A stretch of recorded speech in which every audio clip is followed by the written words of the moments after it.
everybody, this is Justin here, aka Demonic Sweaters.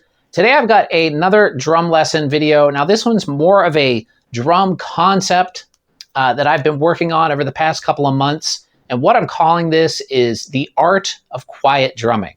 Now a lot of people, when they hear the term quiet drumming, a lot of times the first thing they'll think of, or at least the first thing I'll think of, is jazz. Because jazz is kind of a quieter music a lot of times.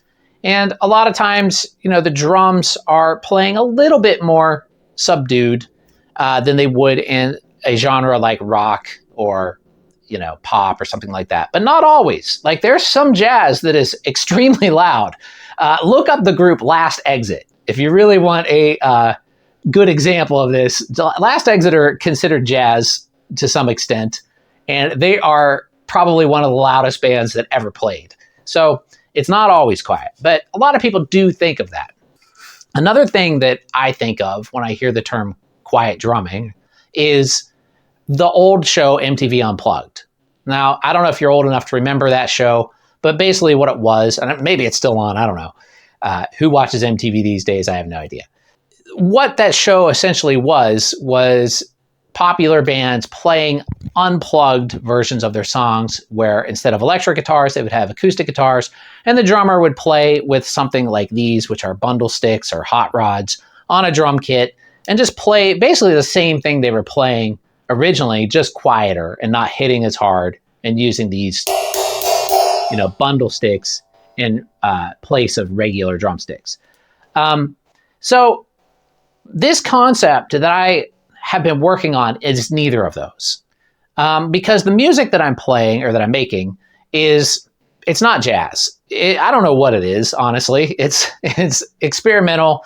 It involves pretty much all synthesizers and drums because those are my two favorite instruments and what I work with mostly. I was thinking, how can I play drums in my apartment and not disturb the neighbors? Because I live in an apartment building and I have people that live above me. I have people that live beside me. I am on a corner unit, so it's not quite as bad, and there's nobody below me. But I do have neighbors. And I did have an electronic kit in here, but I just wasn't feeling inspired by the electronic drums anymore, and I really wanted to have an acoustic set in here. And I'm like, I'll adapt the way I play to kind of accommodate apartment living. Rather than adapt the drum set, I'm adapting myself. And I actually like this a lot. This has really caused me to branch out my drumming, I believe. And I think that I am right now creating some of the most interesting songs and drumming that I have done in a very, very long time because I've taken the volume out of the equation. Now, I know I'm rambling a lot here, and there's more to it than just playing quiet. What I've been doing is really thinking about the drum set in a new way. I'm really thinking about the cymbals in a new way and everything about them. I'm trying not to play just standard beats. I'm not recording a song and going on the drums and playing just a regular backbeat. I'm trying to make it more interesting than that. And the way that I've been able to do this, or at least I think I'm doing it, is by incorporating a lot of syncopation in my playing. Syncopation, if you're not familiar with this term, or maybe you've heard it and you don't really know what it means, what it basically means is, say you're playing eighth notes on the ride cymbal, like 1 and 2 and 3 and 4. This isn't really a syncopated groove because it's just straight ahead and it's on every eighth note. But if I were to break those eighth notes up and go like this, 1 and 2, 3 and 4, 1, 2, 3 and 4, 1, a 2 and 3 and a 4. That's more of a syncopated groove because it changes, and not every groove is on the downbeat. Some of them, or not every hit is on the downbeat. Some of them are on the upbeat. They're it's flowing in a organic and improvisational way. Syncopation doesn't have to be improv, but the way I'm doing it mostly is. That being said, the parts are not improvised wholly. I'm coming up with a general theme to what I'm playing, but then I'm improvising around those themes. Another thing that I'm trying to do is being much more selective in what I hit and when I hit it, and the amount of times I hit it. And a lot of this stemmed from an earlier drum lesson that I did a couple of years ago. This is very popular here on my channel, which was about playing drums on a very minimal 2-piece drum kit.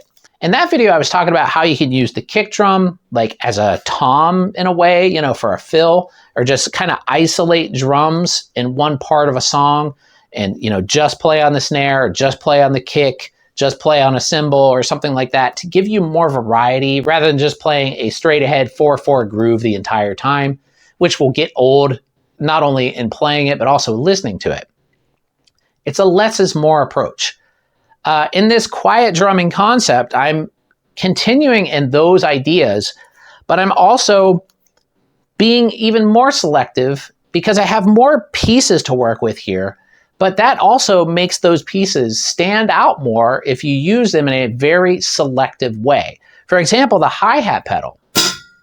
Now, in this song that I'm going to play you in full, I played a little clip of it in the beginning, but in this song, I really am happy with how it came out and what I was able to do in regards to this concept in this song. And what's happening here is I'm not really playing the hi-hat very much at all. I think I maybe close it maybe 3 or 4 times in the entire song, and I'm very selective as to when I do it. And I'm trying to put it in there in kind of unpredictable spots. So it's almost like, oh, that was interesting. Why was that hi-hat right there? I'm trying to keep, you know, for me, you know, this is just interesting to me. Like maybe you'll find it interesting too, but now rather than playing just like a standard 2 and 4 on the hi-hat pedal, like a jazz groove,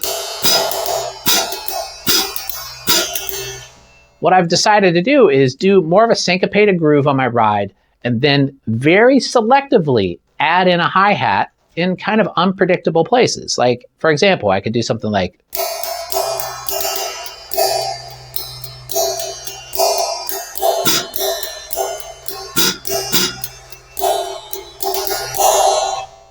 that's just one example. It sounds cooler in the music. And I'm also using the same idea when it comes to the rest of the drums. The bass drum, maybe I'm playing a little more frequently than the rest to kind of give it an anchor, but you know, I could do less there as well. Now the drum tuning, I am using a dampened snare drum. I have a cut t-shirt here on my snare where I basically taped it to the entire head of the drum because the snare is pretty loud, even with the bundle sticks. So I wanted to make that a lot more mellow. On my toms, I've got Evans hydraulics on the tops and pinstripes on the bottoms. And these are really, really little drums. This is the Club Jam Flyer. I have an 8 and 10 inch toms and then a 14-inch bass drum, which I also have a hydraulic on the batter. And that makes these drums sound not only a little quieter than they would if they had like more resonant heads on them, it also makes them kind of a lower fundamental pitch, which I like a lot. I've always liked the hydraulics on these little kits. They just sound really cool to me. And with the bundle sticks, it makes them sound even cooler. So yeah, I mean, these are just some of the concepts I've been thinking about, and I thought maybe you guys would find this interesting. It's not really a direct lesson as far as like showing you what to play, but it's more of like a mindset. I'm still experimenting with this, and I think as you watch this channel and see more videos, you'll see me expand on this concept even more. So hopefully you enjoy it, and hopefully you find it a little bit inspirational, or maybe it can give you some ideas too. And yeah, don't be afraid to step outside the box and do something new.